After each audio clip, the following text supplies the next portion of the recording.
भूभृतां ज्ञातारं विश्वतत्त्वानां वंदे तद्गुणलब्धये।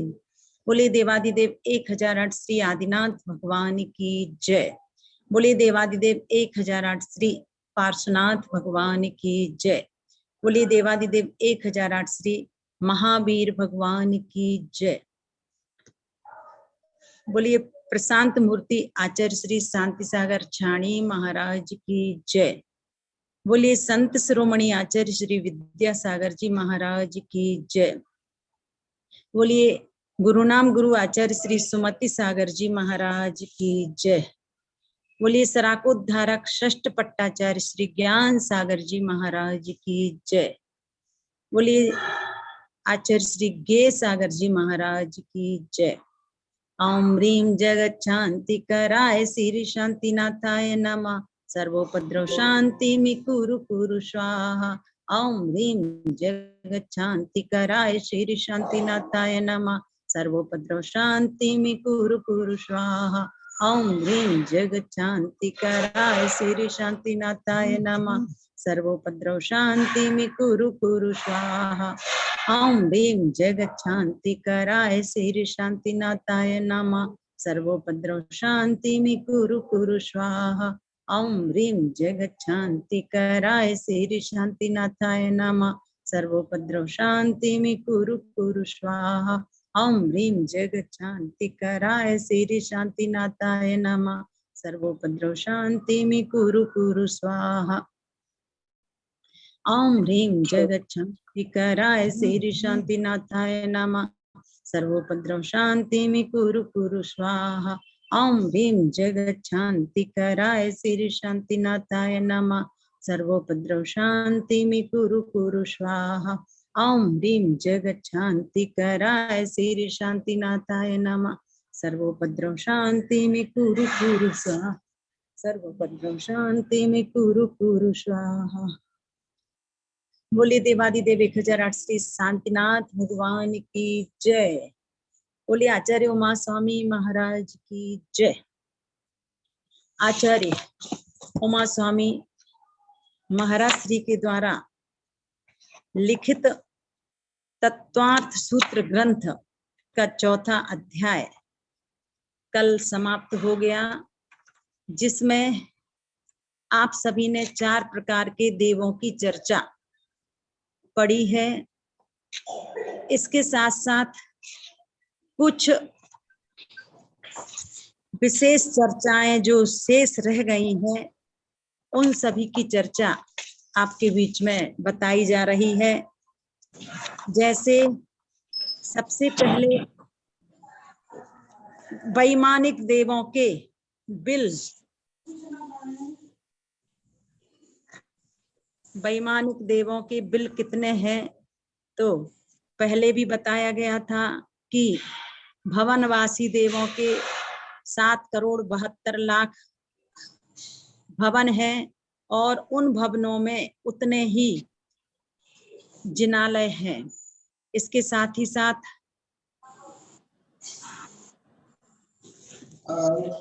भवनवासी के पश्चात व्यंतर और ज्योतिषी देव, इनके असंख्यात विमान हैं और असंख्यात ही जिन भवन हैं। अब ऊर्ध्वलोक में वैमानिक देवों के कितने भवन है, विमान है और कितने चैत्यालय हैं, इनकी चर्चा आप सभी को बताई जा रही है।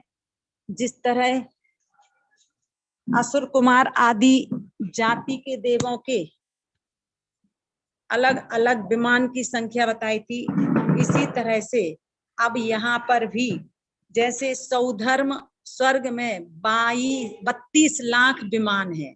कितने हैं? 32 लाख विमान सौधर्म स्वर्ग में, अर्थात प्रथम स्वर्ग में 32 लाख विमान है। लिख सकते हैं आप लोग, नोट कर सकते हैं। उसके साथ ही साथ ईशान स्वर्ग में 28 लाख विमान है। 32 लाख सौधर्म स्वर्ग में, ईशान स्वर्ग में 28 लाख। इसके साथ ही साथ तीसरे स्वर्ग में 12 लाख विमान हैं। चौथे स्वर्ग में 8 लाख विमान हैं। पांचवें स्वर्ग में 4 लाख विमान हैं। ब्रह्मोत्तर अर्थात ब्रह्मोत्तर में बराबर एक साथ लिखना, ब्रह्मोत्तर में 4 लाख विमान। ऐसे ही लांतव कापिष्ठ में 50,000 विमान और शुक्र महाशुक्र में 40,000 विमान। फिर से बता देते हैं, सौधर्म स्वर्ग में 32 लाख। चूंकि यहाँ पर पहले भी बताया गया था कि यहाँ प्रारंभ के 4 स्वर्गों में स्वतंत्र इंद्र की व्यवस्था है, अंतिम 4 स्वर्गों में भी स्वतंत्र इंद्र की व्यवस्था है, पर बीच के 8 स्वर्गों में 2 में 1, 2 में 1। इसी तरह से सौधर्म स्वर्ग में 32 लाख विमान, ईशान स्वर्ग में 28 लाख विमान, सनत कुमार में 12 लाख विमान, बाहवन और 12 लाख सनत कुमार में, महेंद्र स्वर्ग में 8 लाख। अब ब्रह्मोत्तर में 4 लाख। इसके साथ ही साथ लांतव कापिष्ठ में 50,000 विमान, शुक्र महाशुक्र में 40,000 विमान, सतार सहस्रार में 6,000। क्या शुक्र महाशुक्र में 40,000 विमान है और सतार सहस्रार में 6,000। फिर आनत प्राणत आरण अच्युत अर्थात 13वें 14वें 15वें स्वर्ग में 700 विमान हैं। अब 8 युगलों के मिलकर के कितने हो जाएंगे? 84,96,700 विमान। इस तरह से ये 16 स्वर्गों के विमानों की संख्या है। अब 9 ग्रैवेयक के 111 मध्य की, हाँ अलग अलग है। देखिए 9 ग्रैवेयक के पटलों के अधो तिकड़ी के, मतलब जो अधो ग्रैवेयक है उसके 111 विमान हैं, मध्य ग्रैवेयक के 107 विमान हैं और ऊर्ध्व ग्रैवेयक के 91। इस तरह से टोटल मिलकर के 309 विमानों में इनके ऊपर। एक बार दोबारा से बता दीजिए। हाँ, जो अधोग्रैवेयक है, अधोग्रैवेयक में 111 विमान हैं, मध्य ग्रैवेयक में 107 और ऊर्ध्व ग्रैवेयक में 91 और टोटल मिलकर के इन सभी के 309 अर्थात 309 विमान हो जाया करते हैं 9 ग्रैवेयक के। और इसके साथ ही साथ 9 अनुदिश, तो 9 अनुदिश के 9 विमान, 5 अनुत्तर के 5, विजय वैजयंत जयंत अपराजित इनके 4 विमान और सर्वार्थ सिद्धि के विमान में कुल टोटल कितने हो जाएंगे? और सर्वार्थ सिद्धि का विमान इस तरह से इसमें 84,97,023 ये टोटल विमानों की संख्या हो जाती है। टोटल विमान कितने हैं? तो 84,97,000 और 23 इस तरह से टोटल संख्या हो जाया करती है। लिख लिया ना? वैसे तो पुस्तकों में दिया हुआ है कि कितने किस्में विमान हैं। हाँ दीदी पूरा चार्ट है, मैं फोटो भेज दूंगी आपको। हाँ हाँ चलिए बहुत अच्छा है। और इसमें भी बताया गया तो 32 लाख, 28 लाख, 12 लाख, 8 लाख, फिर 4 लाख, फिर 50,000, 40,000, 6,000, 700, 111, 107 और 91 प्लस 9 अनुदिश के 9 और 5 अनुत्तर विमान के 5। इस तरह से 84,97,023 विमान हुए।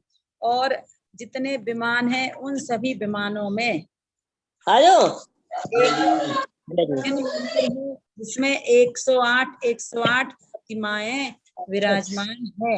इस तरह से ये चर्चा है। अब देखिएगा थोड़ा सा, जैसे पटल की संख्या पहले भी बताई थी, जिसको कि बिल कहा था, तो वो बिल अलग है और पटल अलग।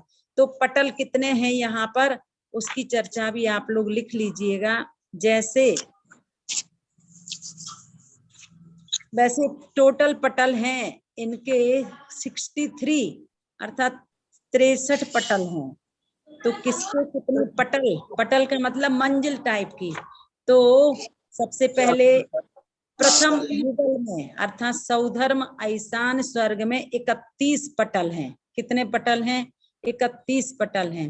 इसके बाद दूसरे युगल में 7 पटल हैं, अर्थात सौधर्म ईशान के बाद सनत कुमार महेंद्र, इसमें 7 पटल हैं। फिर तीसरे में ब्रह्मोत्तर में 4 पटल, चौथे में 2 पटल, पांचवें और छठे में 1-1 पटल है, सातवें में 3 पटल, आठवें में 3 पटल। इस तरह से 8 युगलों के टोटल 52 पटल हो जाएंगे। इसकी आवाज है 9 ग्रैवियक। तो 9 ग्रैवियक में अलग उर्मिलाची की आवाज है, बंद कर लीजिए। ग्रैवियक के 9 अनुदिश का मतलब 9 ग्रैवियक के और 9 अनुदिश का 1 तथा 5 अनुत्तर का 1, इस तरह से 63 स्थानों में कुल 63 पटलों के विमान क्रम से ऊपर ऊपर हैं। स्वर्ग तक के 52 पटल हैं और उनमें से प्रत्येक पटल में 2-2 इंद्रक विमान और कुछ श्रेणीबद्ध और कुछ प्रकीर्णक विमान हैं। तो समझ में आ गया। 52 तो 16 स्वर्गों के हैं, 9 ग्रैवियक के 9 और अनुदिश का 1 और 5 अनुत्तर का भी 1, इस तरह से मिला करके 63 पटल हो जाया करते हैं। अब इसके साथ ही साथ एक चर्चा और शेष रह गई है कि जैसे सर्वार्थ सिद्धि के देवों में 7वें नरक तक जाने की सामर्थ्य है, परंतु वे इसका उपयोग करने की कभी भी इच्छा नहीं करते, क्योंकि बताया था 16वें स्वर्ग से ऊपर के देवों का गमन नहीं होता है। अब जन्म मरण का अंतरकाल और समझ लीजिएगा कि जैसे नरकों का भी अंतरकाल बताया था। हाँ बहुत अच्छा, हाँ ठीक है। तो ऐसे ही जन्म मरण का अंतरकाल अर्थात सब इंद्र, उनकी महादेवियां, लोकपाल और प्रतींद्र अगर कोई ना हो तो कहते हैं इनका उत्कृष्ट विरह काल 6 महीने तक, मतलब 6 महीने तक कोई भी इन पर्यायों में जन्म ना ले। किस किस पर्याय में? सब इंद्रों में, उनकी महादेवियों में, लोकपाल में और प्रतींद्र, इनमें कोई भी जन्म ना ले, अर्थात देवगति और मनुष्य गति और त्रियंच गति का जीव। तो त्रियंच नहीं, इसमें मनुष्य ही आएंगे, क्योंकि तो इसमें 6 महीने तक का अंतराल है। सौधर्म ईशान स्वर्ग में 7 दिन का है, मतलब कोई भी सौधर्म और ईशान स्वर्ग में जन्म ही ना ले तो 7 दिन तक का अंतराल पड़ सकता, नाना जीवों की अपेक्षा से है। और सनत कुमार महेंद्र में 15 दिन का अंतराल, 5वें से 8वें स्वर्ग में 2 महीने का अंतराल, 9वें से 12वें में भी 2 महीने का अंतराल और 16वें स्वर्ग 13वें से 16वें स्वर्ग तक 4 महीने का, शेष ग्रैवियक आदि में 6 माह का। इस तरह से जन्म मरण का जघन अंतर तो सब में एक समय का है, किंतु ये उत्कृष्ट अंतर बताया है। तो उत्कृष्ट विरह काल 6 महीने तक का है, वो अलग अलग भी बता दिया गया है। सौधर्म ईशान स्वर्ग में नाना जीव की अपेक्षा कोई भी जन्म ना ले तो 7 दिन तक जन्म ना ले, अंतरकाल है ये विरह काल। और कौन कौन जन्म नहीं ले? आपने क्या क्या बताया?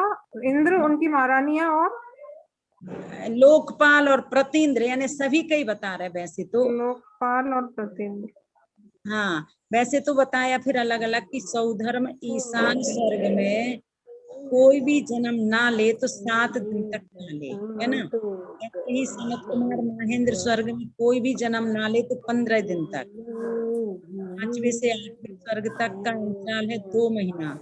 फिर 9वें से 12वें तक का अंतराल है 5वें से 7वें तक का, 5वें से 8वें तक। वैसे 8वें इसमें तक का 9 दिन का, नहीं नहीं, 9 दिन नहीं, 2 फिर महीना, 2 2 महीना। महीने। जैसे 1 महीना आना चाहिए। देखो हम थोड़ा सा इसमें सही देखेंगे, इसमें हो सकता पहले ऐसा आना चाहिए हमारे हिसाब से। 5वें से 8वें तक 1 महीना, 9वें से 12वें तक 2 महीना, फिर 16वें तक 4 महीना और 9 ग्रेवेक आदि में 6 महीना। कल और एकदम से पक्का बताएंगे, है ना। और जन्म मरण को जघन्य अंतर सब कल्पों में एक समय का, कि एक समय तक कोई भी इनमें उत्पन्न ना हो। देखिए 16वें स्वर्ग के बाद जो 9 ग्रेवियक, 9 अनुदिश और 5 अनुत्तर विमान है, उनमें विशेष बात ये है कि 16वें स्वर्ग के बाद 9 ग्रेवियक आदि के देव एक समान वैभव के धारी होते हैं, मतलब सबके पास एक सा वैभव होता है, अतः इसलिए उनको अहमिंद्र कहा जाता है। यहाँ पर इंद्र सामानिक आदि भेद नहीं है, सभी समान है। वहां का प्रत्येक देव इंद्र में समान ऐश्वर्य को भोगने वाला होता है, मतलब वहां पर ऐसा नहीं है कि कोई देव है कोई इंद्र है, सभी अहमिंद्र है, मतलब सभी इंद्र का वैभव प्राप्त करते हैं। हाँ देखिए, अब आगे चर्चा वैसे तो बहुत सारी है, फिर भी हमें समझना है कि सौधर्म स्वर्ग के और ईशान सनत कुमार महेंद्र, इनके भवनों के सामने मानस स्तंभ होते हैं, और उन मानस स्तंभों में किन किन तीर्थंकरों के वस्त्र आदि आदि रहते हैं, इसकी चर्चा भी अपने यहाँ आती है। थोड़ा सा देख करके बताते हैं इसको। ये विषय समझ में आया कि नहीं आप लोगों को? पटल और विमान, विमान की संख्या कितनी है, पटल कितने हैं? तो पटल तो बताया था, कितने पटल हैं? 63 पटल। और विमान कितने बताए थे? 84,97,023 विमान हुआ करते हैं। अब देखिए तीर्थंकरों के वस्त्राभूषण कहाँ से आते हैं, तो थोड़ा सा ध्यान रखना है। जो सौधर्म और ईशान स्वर्ग है, यानी पहले दूसरे स्वर्ग में स्थित जो मानस स्तंभ है, उनके ऊपर स्थापित पिटारे में से भरत एवं ऐरावत क्षेत्र के तीर्थंकरों के वस्त्र आते हैं। समझ में आया? पहले दूसरे स्वर्ग के भवनों के पास, मतलब मानस स्तंभ के ऊपर स्थापित जो पिटारा है, उसमें भरत एवं ऐरावत क्षेत्र के तीर्थंकरों के वस्त्राभूषण आते हैं। और सनत कुमार महेंद्र स्वर्ग में स्थित मानस स्तंभ के ऊपर स्थापित जो पिटारे हैं, उनमें पूर्व और पश्चिम विदेह क्षेत्र के तीर्थंकरों के वस्त्राभूषण आते हैं। इस तरह से ये तीर्थंकरों के वस्त्र आभूषण आदि आदि कहाँ से आते हैं? हाँ देखिए, पहले दूसरे स्वर्ग में जो मान स्तंभ के ऊपर स्थापित जो पिटारे हैं, उन पिटारों में भरत और ऐरावत क्षेत्र के तीर्थंकरों के वस्त्राभूषण आते हैं। और जो तीसरे चौथे स्वर्ग में स्थित मानस स्तंभ के ऊपर पिटारे हैं, उसमें पूर्व विदेह और पश्चिम विदेह के तीर्थंकरों के वस्त्राभूषण आते हैं। इस तरह से ये चर्चा आती है। अब आगे थोड़ा सा और समझना है कि जो देवियों की उत्पत्ति होती है वो दूसरे स्वर्ग तक होती है।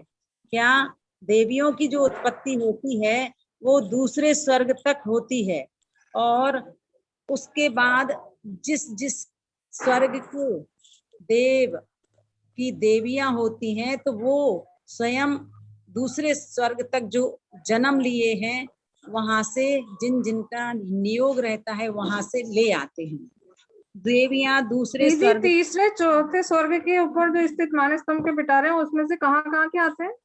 पूर्व विदेह और पश्चिम विदेह के तीर्थंकरों की अच्छा, वस्त्रा पूर्व विदेह और पश्चिम विदेह। हाँ, देवियां दूसरे स्वर्ग तक ही उत्पन्न होती हैं, वहां भी रहती हैं, एवं उन स्वर्गों में उत्पन्न हुई देवियों को उनके नियोगी देव देवियों के चिन्ह अवधि ज्ञान से जानकर अपनी अपनी देवियों को अपने अपने स्वर्ग में ले जाते हैं। समझ में आया ना कि दूसरे स्वर्ग तक ही जन्म होता है और जो चिन्ह होते हैं उन सबको अवधि ज्ञान से जान करके जिसका जिसके साथ नियोग होता है उसको अपने अपने स्वर्गों में ले जाते हैं। प्रथम स्वर्ग में उत्पन्न देवी, इसकी आवाज है, आवाज बंद कीजिएगा, इसकी आवाज। मधु भाभी जी आपकी आवाज खुली, हाँ चलिएगा। इसमें क्या है, प्रथम स्वर्ग में उत्पन्न देवियां, देखिए प्रथम स्वर्ग में जो उत्पन्न देवियां हैं वो कहाँ कहाँ स्वर्गों में जाती हैं, तो कहते हैं तीसरे, पांचवें, सातवें, नौवें, 11वें, 13वें और 15वें स्वर्ग तक जाती हैं। समझ में आ गया, मतलब जो विषम संख्या वाले स्वर्ग हैं उनमें तो जो भी जाती हैं तो वो पहले स्वर्ग में जन्म लेती हैं, और दूसरे स्वर्ग में उत्पन्न जो देवियां होती हैं वो चौथे, छठवें, 8वें, 10वें, 12वें, 14वें और 16वें स्वर्ग तक जाती हैं।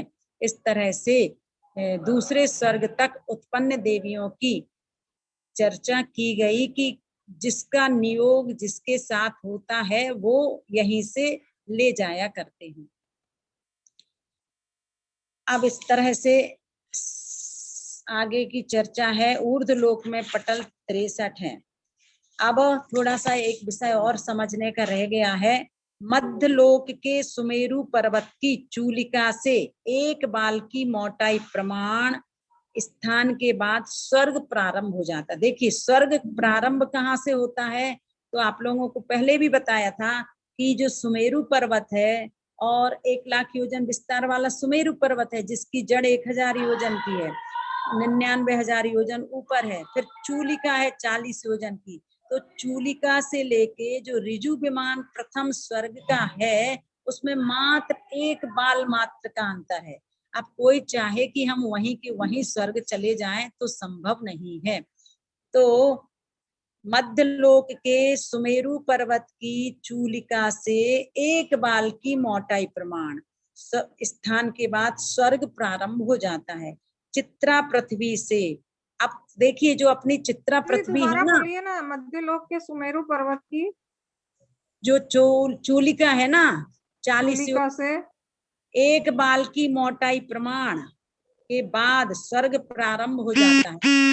कहने का मतलब ये है कि ऋजु विमान और मतलब जो मध्य लोक की सुमेरु पर्वत की चूलिका है उसमें और विमान में मात्र 1 बाल का अंतर है।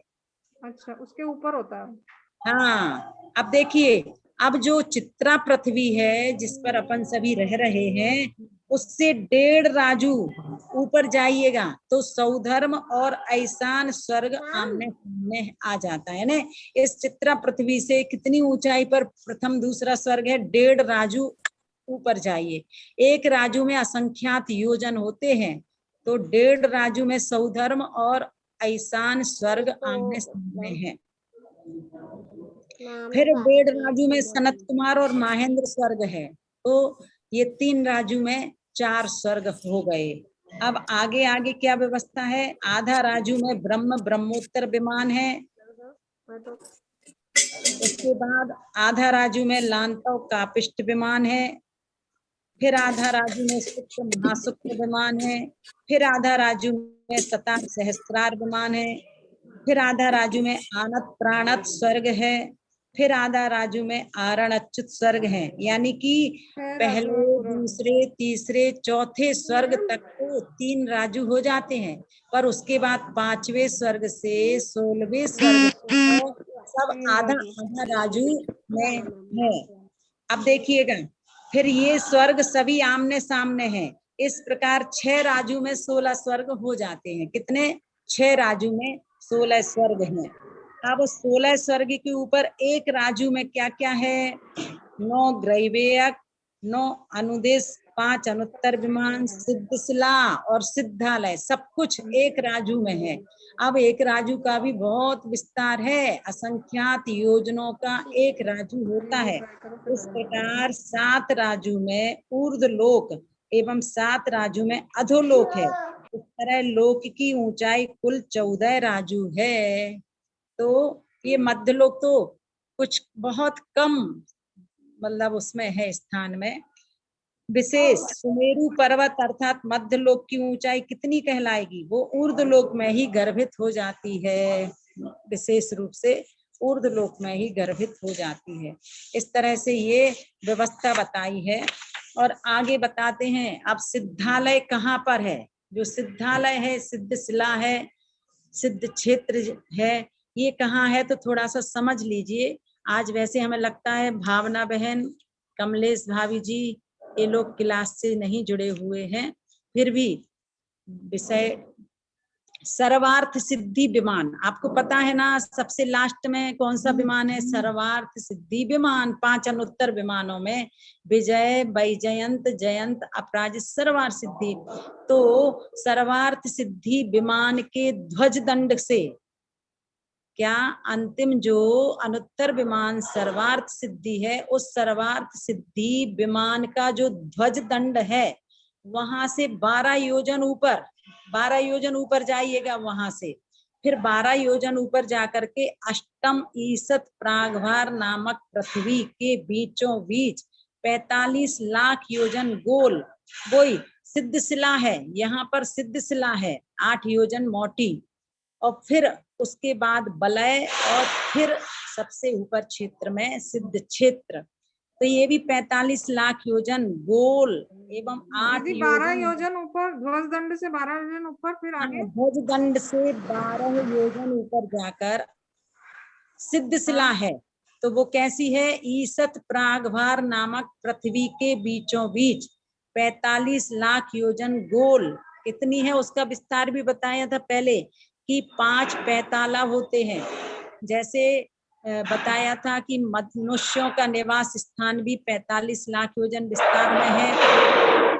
प्रथम नरक का जो विमान इंद्रक बिल था वो भी 45 लाख योजन था।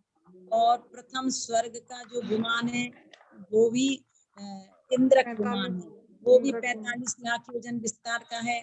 और ये सर्वार्थ सिद्धि के ध्वज दंड से 12 योजन ऊपर जाकर के ईसत प्रागभार नामक पृथ्वी के बीचों बीच 45 लाख योजन गोल और 8 योजन मध्य में मोटी, एक कैसी बनी हुई है? चांदी एवं स्वर्ण के सदृश और नाना रत्नों से परिपूर्ण सिद्ध शिला है। यहाँ सिद्ध शिला है ना, ये सिद्ध क्षेत्र नहीं है।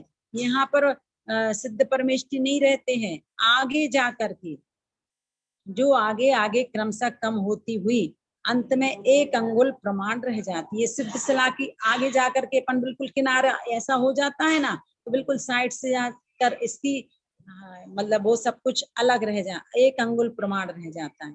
वह उत्तान धवल छत्र के सदृश है, उसका आकार बताया है। उत्तान धवल छत्र के सदृश है, ऊपर के किए हुए धवल के सदृश। अब ईसत प्रागभार नामक अष्टम पृथ्वी की जो चौड़ाई है वह 1 राजू, लंबाई तो सभी जगह 7 राजू और मोटाई 8 योजन। अब देखना इसके ऊपर, इस पृथ्वी के ऊपर 3 बात वलय हैं। देखिए सिद्ध शिला के ऊपर 3 बात वलय हैं, और 3 बात वलय में सबसे पहले वही घनोदधि बात वलय जो 4000 धनुष का है। फिर घनोदधि बात वलय के बाद घन बात वलय जो 2000 धनुष का है, एवं 1575 धनुष मोटे हैं, अर्थात तनु बात वलय 1575 का है। अंतिम बात एक बार सुन लीजिए पहले कि सिद्ध क्षेत्र कहाँ है। देखो ये जो सिद्ध शिला है उस सिद्ध शिला के ऊपर 3 बात वलय हैं, और 3 बात वलय का कितना क्या विस्तार है तो कहते हैं जो घनोदधि बात वलय 4000 धनुष प्रमाण है, और घन बात वलय 2000 धनुष प्रमाण है, और जो तनु बात वलय है वो 1575 धनुष मोटे हैं। अंतिम बात 75,000 कितना धनुष? 7500 1575 धनुष। 1575 धनुष। हाँ, तनु आतुल है। अंतिम बात वलय के ऊपरी भाग में 525। सुनिए सुनिए एक बार, अंतिम जो बात वलय है तनु बात वलय, उस तनु बात वलय के ऊपरी भाग में 525 धनुष की उत्कृष्ट अवगाहना को आदि लेकर 3.5 हाथ की अवगाहना तक के सिद्ध परमेष्ठी विराजमान है। देखो, जो सिद्ध परमेष्ठी की अवगाहना है कम से कम 3.5 हाथ की होती है और अधिक से अधिक 525 धनुष की अवगाहना रहती है। तो सिद्ध क्षेत्र में सभी सिद्ध परमेष्ठियों के सिर तो एक से लगे हुए हैं, ऊपर एक से, परंतु उनकी जिसकी जितनी शरीर की ऊंचाई है उसके हिसाब से नीचे अंतर आ जाता है। कोई 525 धनुष की अवगाहना वाला है, कोई 500 की है, कोई और कम कम की है। सबसे कम अवगाहना 3.5 हाथ तक की होती है। इस तरह 3.5 हाथ ये सबसे जघन्य अवगाहना कहलाती है। इस तरह से वहां पर सिद्ध परमेष्ठी विराजमान हैं। ऐसी चर्चा आप सभी को बताई गई है कि सिद्ध क्षेत्र और सिद्ध शिला अंतर है। कई लोग सिद्ध क्षेत्र सिद्ध शिला को एक सा मानते हैं, जबकि ऐसा नहीं है। देखिए, वैसे सौधर्म इंद्र आदि आदि की देवियां कितनी हैं, इनके नगर में क्या क्या व्यवस्थाएं हैं, बहुत लंबा चौड़ा मतलब विस्तार दिया हुआ है इस विषय का। पर ये सब चर्चाएं आपको अभी नहीं बताते हैं। अभी अपन सभी सौधर्म इंद्र का वैभव सुन लीजिए, इसलिए सुन लो ताकि कभी सुनने को मिले तो आपको याद हो जाए। जैसे बताया गया, सौधर्म स्वर्ग के 84,000 सामान्य देव होते हैं, 33 त्रायस्त्रिंश देव होते हैं, सोम यम वरुण कुबेर नाम के 4 लोकपाल होते हैं, ये तो पता ही है। रक्ष देव 3,36,000। सौधर्म इंद्र के पारिषद देवों में अभ्यंतर पारिषद देव हैं 12। सुनिए, आवाज नहीं आ रही क्या? आ रही है। हाँ, अलग अलग है। देखिए, हम ये सब कुछ नहीं बताते, विस्तृत है ये चर्चा।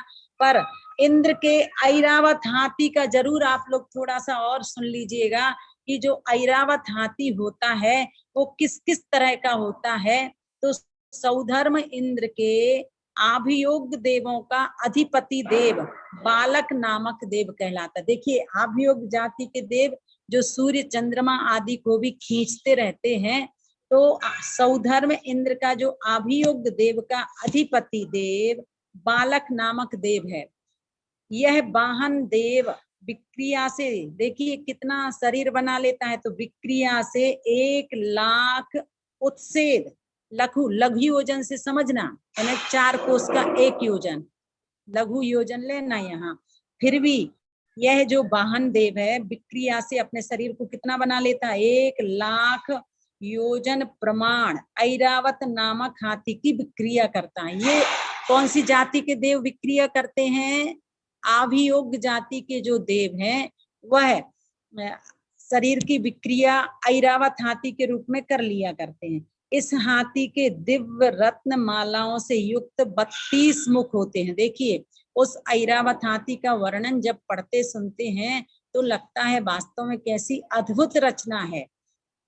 तो सबसे पहले तो बताए हैं कि इस हाथी के दिव्य रत्न मालाओं से युक्त 32 मुख होते हैं, 32 मुख होते हैं।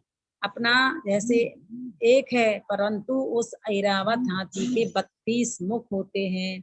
और जो घंटिकाओं से शब्दायमान होते हुए प्रत्येक पृथक पृथक शब्द करते हैं, सभी पृथक पृथक शब्द करते हैं। अब चंद्र के समान उज्जवल रूप वाले, चंद्रमा के समान उज्जवल रूप वाले इस हाथी के एक एक मुख में रत्नों से खचित 4-4 दांत होते हैं। क्या?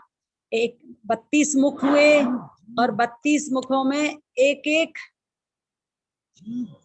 4-4 दांत होते, एक एक मुख में 4-4 दांत होते हैं। एक एक दांत पर निर्मल जल से युक्त एक एक सरोवर होता है। देखिए कितनी विशेष चर्चा है कि सबसे पहले क्या बताया है, जो आभियोग जाति के बालक नामक देव होता है वही 1,00,000 योजन प्रमाण ऐरावत नामक हाथी की विक्रिया करता है और इस हाथी के दिव्य रत्न मालाओं से युक्त 32 मुख होते हैं जो घंटिकाओं से शब्दायमान होते हुए प्रत्येक पृथक पृथक शब्द करते हैं। अब चंद्रमा के समान उज्जवल रूप वाले इस हाथी के एक एक मुख में रत्नों से खचित 4-4 दांत होते हैं। एक एक दांत पर निर्मल जल से युक्त एक एक सरोवर होता है। कितनी विशेष रचना है, एक एक सरोवर होता है और फिर एक एक दांत के ऊपर एक एक सरोवर, एक एक सरोवर में एक एक उत्तम कमल होता है। एक एक दांत पर सरोवर होगा और एक एक सरोवर पर एक एक उत्तम कमल बनखंड होता है और एक एक कमल खंड में विकसित 32 महाकमल होते हैं। देखिए एक एक जो कमल खंड है उसमें विकसित 32 महाकमल होते हैं। अभी तो और भी एक एक महाकमल कितने का होता है, एक एक योजन प्रमाण होता है। बताइएगा, एक एक योजन प्रमाण वो कमल होता है और देवों की विक्रिया से निर्मित वे उत्तम कमल सुवर्णमय शोभायमान होते हैं। एक एक महापद्म पर एक एक नाट्यशाला होती है। बताइए क्या अद्भुत दृश्य होगा जब ऐरावत हाथी आता है जिस पर बालक तीर्थंकर को अभिषेक के लिए पांडुकशिला ले जाया जाता है, तो क्या देख करके सभी लोग चकित रह जाते। भगवान की मुद्रा, बालक तीर्थंकर की मुद्रा देख करके तो आश्चर्य होता ही है, पर ऐरावत हाथी जो विक्रिया से उत्पन्न हुआ वो भी अपने आप में एक बहुत सुंदर रचना से युक्त होता है। एक एक महापद्म पर एक एक नाट्यशाला होती है और उस एक एक नाट्यशाला में 32 अप्सराएं नृत्य करती हैं। बहुत अद्भुत रचना। इस तरह से सौधर्म इंद्र के आभियोग प्रकीर्णक और किलविषक देव असंख्यात हैं। मतलब ये तो बता दिया कि आभियोग जाति का जो बालक नाम का देव होता है वो किस तरह से ऐरावत नामक हाथी की विक्रिया करता है और उस हाथी के क्या क्या बताए। सबसे पहले 32 मुख होते हैं, एक एक मुख में 4-4 दांत होते हैं, एक एक दांत पर एक एक सरोवर होता है, एक एक सरोवर पर एक एक उत्तम कमल बनखंड होता है, एक एक कमल खंड में विकसित 32 महाकमल होते हैं। महाकमल एक एक योजन प्रमाण होता है। इसके बाद एक एक महापद्म पर एक एक नाट्यशाला होती है और उस एक एक नाट्यशाला में 32 अप्सराएं नृत्य करती हैं। इस तरह से ऐरावत हाथी का वर्णन हुआ। अब आगे आप सभी को बताना है 5वां अध्याय प्रारंभ होगा और उस 5वें अध्याय से पहले जो अभी हमने बताया था कि देवियों की उत्पत्ति दूसरे स्वर्ग तक होती है, तो थोड़ा सा इतना और समझ लीजिए कि दक्षिण इंद्र संबंधी देवियों के सौधर्व कल्प में कितने विमान हैं, तो कहते हैं 60 लाख विमान है और जो उत्तर इंद्र संबंधी देवियों की ईशान कल्प में 40 लाख विमान है।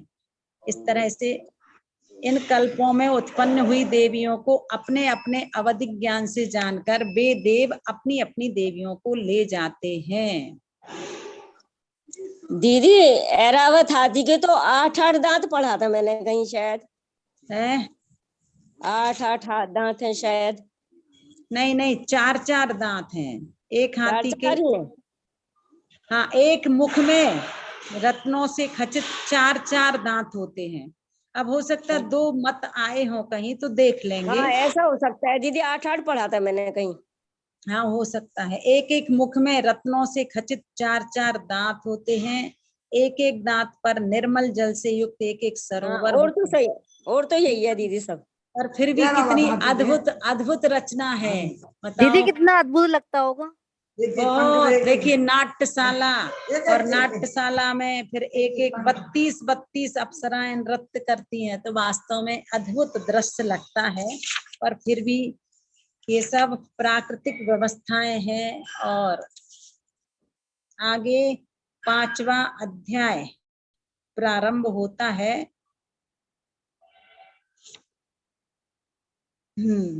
5वें अध्याय में देखिए, जो इंद्र भवन हुआ करते हैं, इंद्र भवनों के आगे नग्रोध वृक्ष होते हैं। ये सभी चीजें जान करके ऐसा लगता कितना वैभव स्वर्गों में प्राप्त होता है। वे वृक्ष, ये एक एक वृक्ष पृथ्वी कायक और जम्बू वृक्ष के सदृश हैं।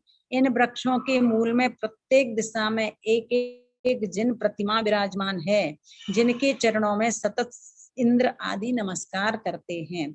और फिर उस मानस स्तंभ के पास ईशान दिशा में 8 योजन ऊंचा, लंबा, इतना ही चौड़ा उपपाद ग्रह है। उस उपपाद ग्रह में 2 रत्नमयी सैया रहती है। यहीं पर इंद्र का जन्म स्थान है। उसी दिशा में इस उपपाद ग्रह के पास बहुत से शिखरों से युक्त पांडुक वन के जिन भवन सदृश उत्तम जिन भवन होते हैं। देखो, थोड़ा सा सुधर्मा जो भवन होते, जो सभा होती है, उसका वर्णन मात्र सुन लीजिएगा, क्योंकि ये चर्चाएं बहुत सुनने में भी अलग लगती हैं। सौधर्म इंद्र के भवन से ईशान दिशा में चले जाइएगा। जो सौधर्म इंद्र का भवन है, उससे ईशान दिशा में 300 कोस ऊंची, 400 कोस लंबी, 200 कोस विस्तृत सुधर्मा नामक सभा है। देखिए, इनकी सभा लगती है, सुधर्मा नाम की सभा। वेदिका आदि से सुंदर इस सभागृह के द्वारों की ऊंचाई, अब ये द्वारों की ऊंचाई बता रहे, मात्र एक सामान्य सी जानकारी ले लीजिए, याद करो नहीं करो अलग बात है, पर फिर भी अपन को इतना भाव होना चाहिए कि सुधर्मा सभा है, उसकी लंबाई चौड़ाई ऊंचाई आदि आदि कितनी रहती है। और इसमें द्वारों की ऊंचाई 64 कोस एवं विस्तार 32 कोस है। इस रमणीय सुधर्मा सभा में सौधर्म इंद्र बहुत से परिवार से युक्त विविध सुखों का अनुभव करता है। अब और देखो क्या क्या होता है। इंद्र के सिंहासन के आगे, जो इंद्र का सिंहासन होता है, उसके आगे 8 पट्ट देवियों के 8 आसन होते हैं। इन महादेवियों के आसन के बाहर पूर्व आदि दिशाओं में, फिर वो चारों दिशाओं में सोम, यम, वरुण और कुबेर, ये 4 लोकपाल के आसन होते हैं। कितना अच्छा लगता होगा। बीच में, सबसे बीच में मतलब सौधर्मेंद्र का है, और उसके आगे 8 पट्ट देवियों के आसन है, और फिर चारों दिशाओं में 4 लोकपाल के आसन है। इंद्र के आसन से आग्नेय दिशा में जाओ, दक्षिण और नैऋत्य दिशा में अभ्यंतर जो मध्यम बाह्य परिषद देवों के क्रम से 12,000, 14,000, 16,000 आसन है। बताओ, जैसे अपने यहाँ कुर्सियां लगा देते हैं ना, कभी यहाँ लगा दी वहां लगा दी, इसी तरह से इनकी पूरी व्यवस्थाएं बैठने की रहती हैं। नैऋत्य दिशा में त्रयस्त्रिंश जो 33 प्रकार के देव हैं, उनके आसन रहते हैं। फिर सेना नायक, जो अनेक जाति के देवों में जो सेना नायक होता है, उसके 7 आसन पश्चिम दिशा में हैं। इंद्र के आसन के वायव्य और ईशान दिशा में क्रम से 42,000 आसन हैं इनके। चारों ही दिशाओं में अंग रक्षक के भद्रासन है। अब सौधर्म के पूर्वादि दिशा में 84,000 आसन हैं। यहाँ सुधर्मा सभा में इस प्रकार से आसनों की व्यवस्था रहती है। देखिए, ये सुधर्मा सभा जो होती है, उसमें इस तरह की व्यवस्था है। अब देवियों के भवन किस तरह के होते हैं, तो इंद्र प्रासाद के चारों ओर, जहां पर इंद्र का भवन होता है, उसके चारों ओर देवी और वल्लभाओं के अनेकों उत्तम रत्नमय दिव्य भवन होते हैं। इन देवियों के भवनों की ऊंचाई 500 योजन, चौड़ाई 50 योजन, लंबाई 100 योजन, और वल्लभाओं के भवनों की ऊंचाई 520 योजन, चौड़ाई 52 योजन, लंबाई 104 योजन प्रमाण है। इन सभी भवनों में 6 ऋतुओं के योग्य फल, देखिए इन भवनों में 6 प्रकार की ऋतुओं के योग्य फल पुष्पादि से व्याप्त उपवन खंड, स्वच्छ जल भरी वापिका आदि वस्तुएं शोभायमान है। नित्य ही अनेक प्रकार के गीत, देखिए हमेशा वहां पर अनेक प्रकार के गीत और वाद्यों से वहां का मनोरम स्थान शब्दायमान, मतलब प्रत्येक समय धीमी धीमी आवाज अच्छी चलती रहती है। ये सब भवन उत्तम उत्तम करकेतन, मरकत, प्रवाल, पुखराज आदि रत्नों से निर्मित होते हैं। अब इंद्रों के यान विमान, इनका भी वर्णन सुन लीजिए।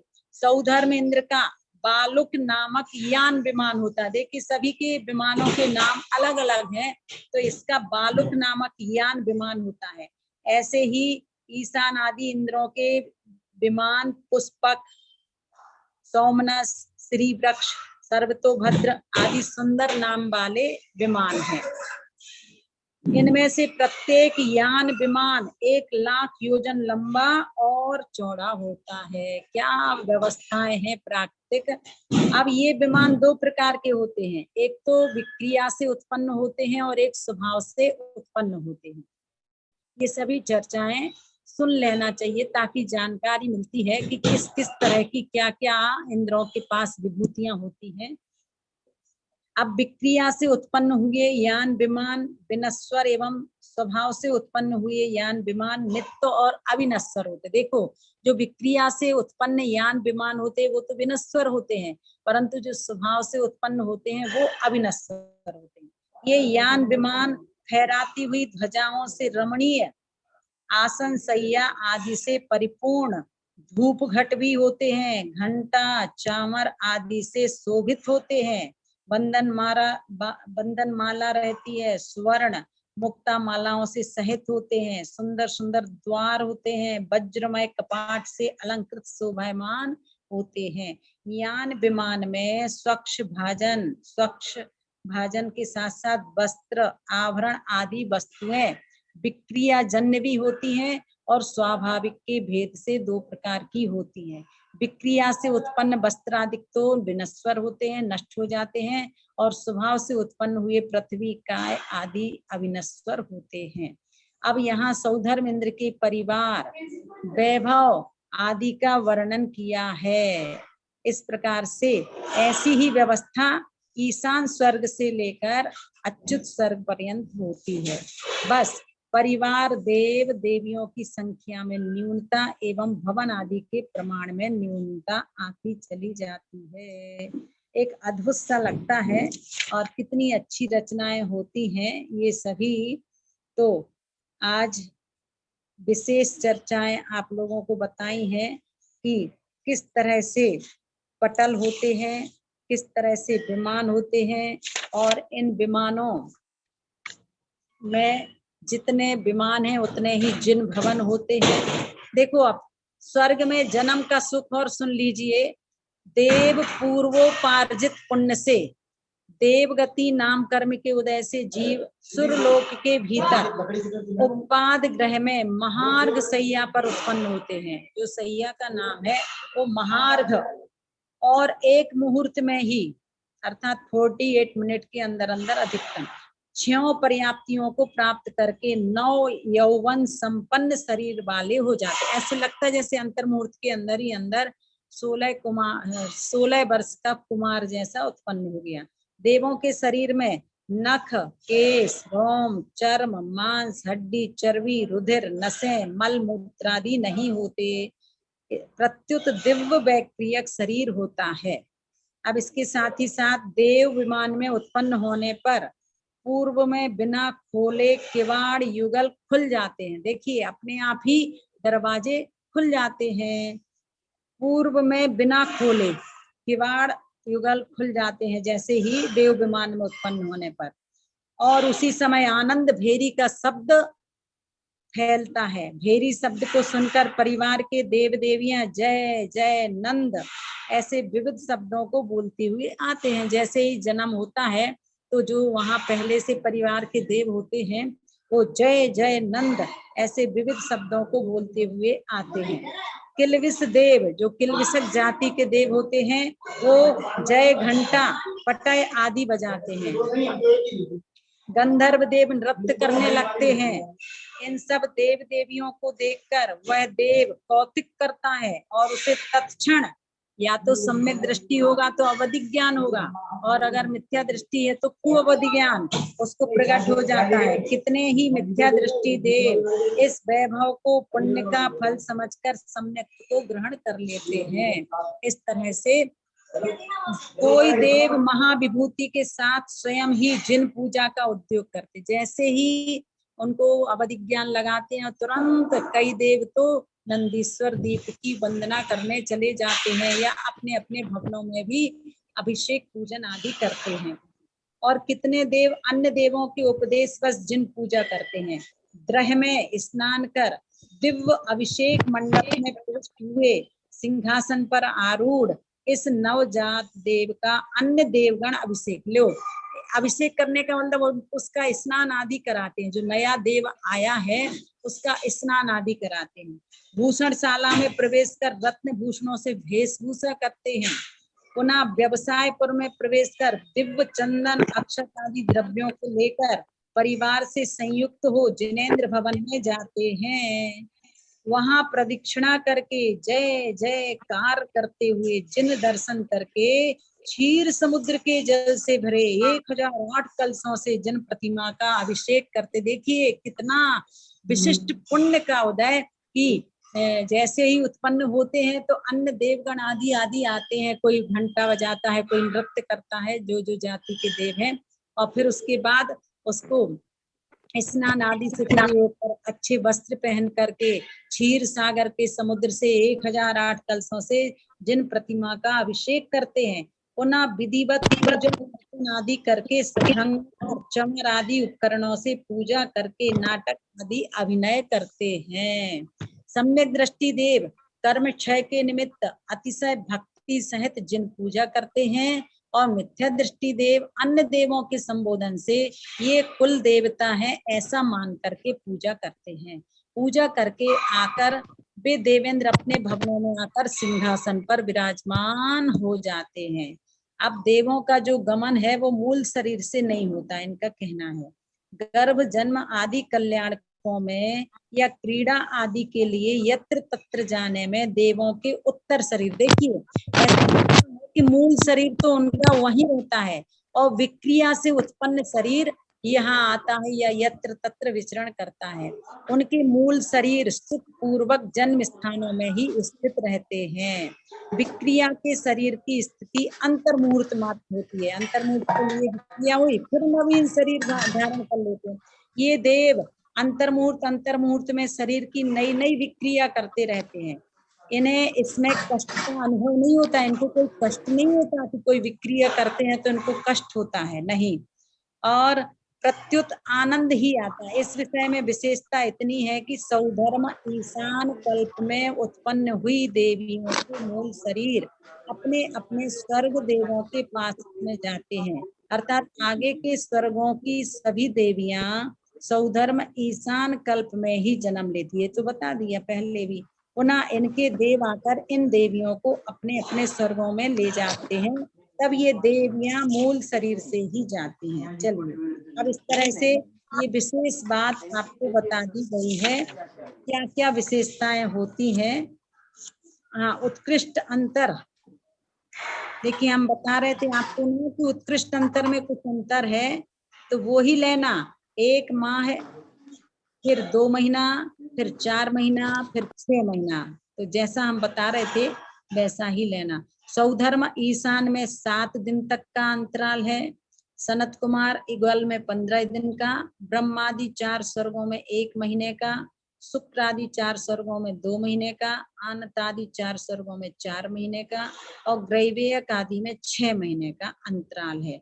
अर्थात सभी इंद्रों की महादेवियां लोकपाल, इनका अंतरकाल 6 महीना है, एवं त्रैस्त्रिंश अंगरक्षक सामानिक पारिषद देवों का अंतरकाल 4 महीना प्रमाण है। इस तरह से आज जो चतुर्थ अध्याय में से विशेष बातें थी वो सभी चर्चाएं आपके बीच में बताई गई हैं आज। मतलब एक तरह से चतुर्थ अध्याय का उपसंहार, जिसमें जो विशेष बातें छूटी थी, जैसे स्वर्ग विमान कितने हैं और पटल कितने हैं और इनका अंतरकाल कितना है, और इसके साथ ही साथ देवियों का जन्म स्थान मात्र पहले दूसरे स्वर्ग तक है, फिर जिसका नियोग जिसके साथ होता है वो देव ले जाया करते हैं। फिर बताया ऐरावत हाथी की क्या क्या विशेषताएं हैं, किस तरह का वो ऐरावत हाथी होता है, कैसी कैसी विक्रिया करता है, जो अभियोग जाति का अधिपति देव बालक होता है। और इसके बाद आप सभी को सुधर्म सभा कैसे लगती है, कहाँ किस किस के आसन होते हैं, और फिर लास्ट में उनके जो विमान होते हैं वो विमान कैसे होते हैं। तो ये सभी विशेषताएं आप सभी को ज्ञात कराई हैं। आज समय तो मुझे लगता हो ही गया है। अब थोड़ा सा प्रश्न स्वाध्याय करते हैं, फिर 5वां अध्याय प्रारंभ होगा। हाँ जी दीदी, आपने कल बताया था कि सौधर्म के कार्य 30 नील जो सची होती है वो मोक्ष जाती है, तो 40 वो कैसी नील, देवियां होती है? 40 वो नील। सुनो सुनो, ये दीदी वो किसी ग्रंथ में सुनो। एक तो क्या होता है, स्वर्ग में जो सौधर्म इंद्र आदि है उनकी आयु 2.5 सागर है ना, और जो देवियों की आयु है वो बहुत कम होती है, पल्ल प्रमाण होती है। तो उससे भी पता लगा लीजिएगा कि जो शायद 2.5 पल्ल की आयु है देवियों की, या देख करके बताएंगे। देवियों की आयु कम होती है और देव की आयु बहुत ज्यादा होती है। तो एक सौधर्म इंद्र के काल में, अर्थात 2.5 सागर के अंदर अंदर जो देवियां होती हैं सौधर्म इंद्र की सची इंद्राणी, वो कितनी सारी आकर के और मोक्ष जाती हैं। इसलिए कहा गया कि एक सौधर्म इंद्र के काल में 40 नील इंद्राणी मोक्ष चली जाती हैं, क्योंकि इसकी आयु बहुत ज्यादा है सौधर्म इंद्र की, और इंद्राणियों की आयु बहुत कम होती है उनकी अपेक्षा। इस दृष्टि से जानना। चलिए अब प्रश्न स्वाध्याय के अंतर्गत सबसे पहले मधु भाभी जी बताएंगी 20 अनुयोग द्वार कौन कौन से हैं 7 तत्व एवं रत्नत्रय को जानने के लिए। प्रमाण नय, नाम स्थापना, नाम स्थापना, द्रव्य भाव, 4 निक्षेप, निर्देश, स्वामित्व, साधन, साधना, अधिकरण और और सत संख्या, क्षेत्र स्पर्श, क्षेत्र स्पर्शन, कालांतर, भावल, बहुत वैश्य। एक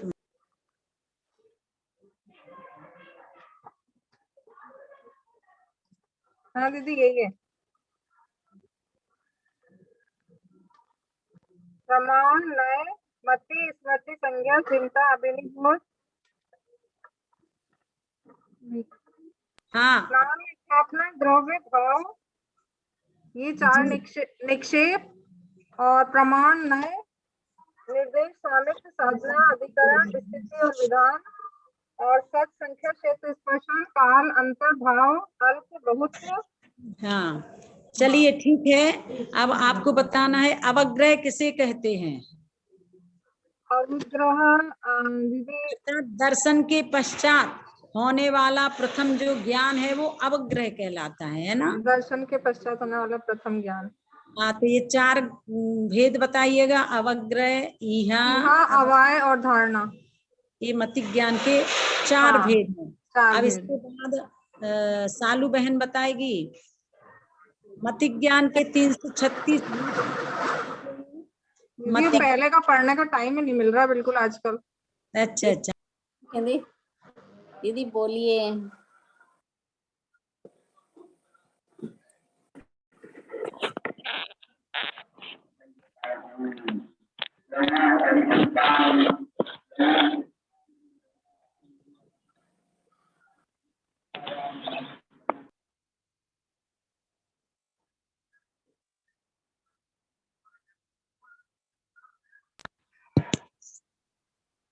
हाँ बोलिए क्या बोल रही थी आप? आपको याद है क्या मति ज्ञान के मतलब कितने भेद बताए थे? दीदी हम बताएं? 336 भेद। दीदी हम बताएं? हाँ चलिए, नेहा बताएगी। कौन बता रहा है, कौन कह रहा? सीमा? नहीं दीदी हम बबीता बोल रहे थे। अच्छा जी, आज बबीता जी कितने दिन बाद आप जुड़ी हो हैं? चलिए बताइए। बहुत समय हो गया अब हाँ बोलिए, कोई बात नहीं, बोलिएगा। मति ज्ञान के दीदी, मति ज्ञान के वैसे 36 वेद, 336 वेद है, पर मति ज्ञान के मूल में 4 वेद बताए हैं। हाँ तो हमारे धारणा मूल में 4 वेद है। हाँ जी, हाँ जी। परिभाषा बतानी है? नहीं नहीं, फिर इसके 336 भेद कैसे हो जाते हैं वो बताइए। सुनो, अवग्रह के मति ज्ञान के विभिन्न पदार्थों से अलग अलग 12 प्रकार के जाना जाता है। एक वेद, बहुवेद, श्रेप, अश्रेप, अनिश्चित, निश्चित, उक्त, उन्नत, ध्रुव और अवग्रह के भी 2 भेद बताए हैं, व्यजनावग्रह और अर्थावग्रह। अच्छा अच्छा, चलिए। 48 हाँ। भेद, 48 तो हो गए, प्लस 288 वो हो जाएंगे। बस ऐसा बोलना चाहिए। देखो देखो देखो, मूल में 4 भेद हैं, अवग्रह, ईहा, अवाय, धारणा, और फिर अवग्रह के 2 भेद हैं, अर्थावग्रह, व्यंजनावग्रह। अर्थावग्रह के 288 भेद हैं और व्यंजनावग्रह के 48 भेद, टोटल मिलकर 336 भेद हो जाते हैं। अब मानसी बताएगी। मानसी, ऐरावत हाथी से संबंधित क्या समझ में आया तुम्हें? ऐरावत हाथी के कितने मुख होते हैं? वंदना दीदी, दीदी ऐरावत हाथी के 32 मुख होते हैं, एक मुख में 4 दांत होते हैं और उसके ऊपर सरोवर होता है। हाँ, बहुत अच्छा है ना, बहुत याद रखती हो और बहुत विशेष विशेष बातें बताई थी। 32 अप्सराएं नृत्य करती हैं नाट्य संस्थाओं में आदि। चलिए अब बताएंगी नेहा बहन। नेहा बहन बताएंगी कि आप बताइएगा मति ज्ञान आदि के भेद के बाद श्रुत ज्ञान किसे कहते हैं? श्रुत ज्ञान के भेद प्रभेद, अवधि ज्ञान क्या है, मनःपर्यय ज्ञान क्या है, ये सभी बताइए। ओके, मति ज्ञान द्वारा जाने गए पदार्थ को विशेष रूप से जानना श्रुत ज्ञान कहलाता है। और श्रुत ज्ञान के मूल में तो 2 भेद है, अंग बाह्य और अंग प्रविष्ट। इसमें से अंग बाह्य के तो अनेक भेद होते हैं और अंग प्रविष्ट के 12 भेद होते हैं, जिसमें वाक्यांश जिनवाणी भी कहते हैं। और इसको भी बताना है क्या क्या है? रहने दो, आचार, अंग आदि आदि ये होते हैं, जिसमें 11 अंग और 14 पूर्व आ जाते हैं। हाँ, तो ये आचार्य उपाध्याय परमेष्ठी के 25 मूल गुण भी 14 जाते हैं। हाँ, इसके बाद अवधि ज्ञान होता है। अवधि ज्ञान 2 तरह, अवधि ज्ञान के कैसे, पहले परिभाषा बताइए। द्रव्य, क्षेत्र, काल, भाव। द्रव्य, क्षेत्र, काल, भाव की मर्यादा लेकर के जो ज्ञान जानता है वो अवधि। और अवधि ज्ञान के कितने भेद बताए थे? अवधि ज्ञान 2 तरह का होता है, एक तो भाव प्रत्यय अवधि ज्ञान होता है और एक गुण प्रत्यय होता है। चलिए अब रहने दो। सविता भाभी जी, भाव प्रत्यय अवधि ज्ञान किनको होता है? सविता भाभी, भाव प्रत्यय अवधि ज्ञान किसको होता है? उर्मिला भाभी जी, मीना जी बताएंगी। देव और नारकियों को होता है। बहुत अच्छा। देव और नारकियों को बहुत अच्छा। अवधि ज्ञान के और 3 प्रकार के कौन से भेद बताए थे? सभी लोग अपनी बंदे रखो। वो अवधि बताया था दीदी। हमें देशावधि, परमावधि और सर्वावधि। सर्वावधि किसको होता है? सर्वावधि सविता जी, सिद्ध परमेश्वर को। आवाज बंद कर दीजिए सविता जी। सिद्धों को। हाँ जी, हाँ जी, हाँ जी। चलिए अब आपको बताना है कि मनःपर्यय ज्ञान किसे कहते हैं? जो मनुष्य के उनको रूपी पदार्थों को, मतलब क्या है उसका, मन में देखो, जो मन में स्थित रूपी पदार्थों को जानता है। हाँ, मतलब उसको मनःपर्यय। मनःपर्यय के कितने भेद किए हैं? दो भेद है, ऋजुमती और विपुलमती। हाँ, मीना जी बताएंगी ऋजुमती और विपुलमती ज्ञान में क्या अंतर है? मीना जी। ऋजुमती तो सरल वालों को होता है और विपुलमती टेढ़ी मेढ़ी बातों को भी कर लेता है। मीना जी बताएंगे, आप अपनी आवाज बंद कर लीजिए। हाँ, मीना जी बताएंगे, बोलिए। ऋजुमती तो एक सरल वालों को होता है जो एक बार होके छूट जाता है। विपुलमती केवल ज्ञान होने पर रहता है। अच्छा, ये मना ज्ञान किनको होता है? दीदी समझ में नहीं आ रहा। मना पर्याय ज्ञान किनको होता है? अपनी अपनी आवाज बंद कीजिए सभी। मुनि राजा को होता है दीदी। हाँ, सभी लोग।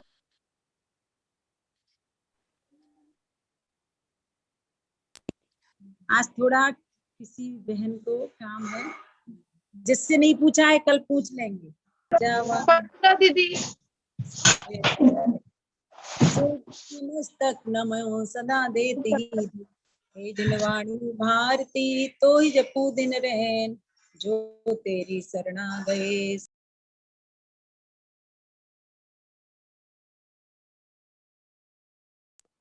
पालो सदा यही मोक्ष का पंथ, सब मंत्रों में श्रेष्ठ है महामंत्र नवकार, इसीलिए सब मिल पढ़ो महामंत्र नवकार।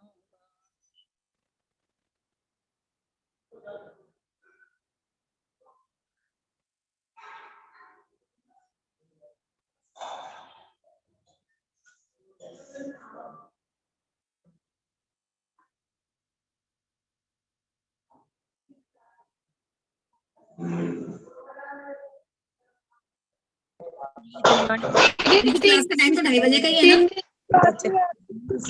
महाराज सभी से जय जिनेंद्र जय दीदी हाँ जी, माता जी के दर्शन करा दीजिए, अंतस्मति माता जी के दर्शन।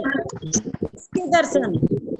अंतस्मति माता जी वो अब कल आएंगी, अभी नहीं है, कल आएंगी वो।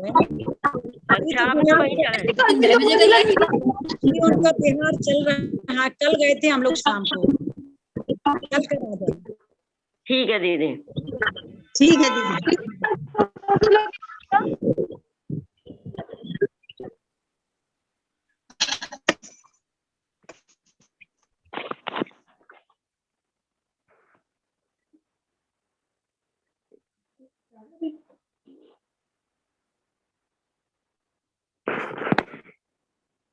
वो कह रही कल आएंगे, बिहार चल रहा उनका।